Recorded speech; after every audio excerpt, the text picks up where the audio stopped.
Oo. Maya-maya siya. Ganon. Ang aming kuya. Nagkalagos kami. Sa may Binsan. Ganda-ganda sa may malapit sa may... So, ikot tayo dito. Ikot tayo dito.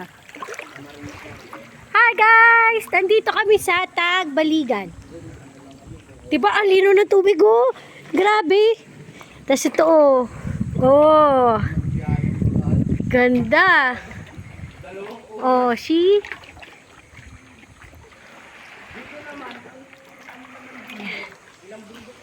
Ay! Napakaganda! Ko! You know? Oh, diba? Kami lang tao dito. Galing na kami sa Matukad. Nakita ko na yung isda. Makita ko sa rock formation, ganun kataas. Mas mataas pa doon. Yan. Oh, paganda. Ayun, private ata yun. Yan. Kasi ito, yan, dyan kami. Ang ganda. Diba? Ang ganda ng rock formation. Pwede mag-picture dun sa ilalim.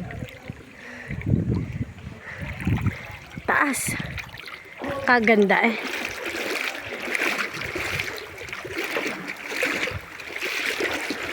Diba? Walang ibang tao. Asan din yung mga foods namin.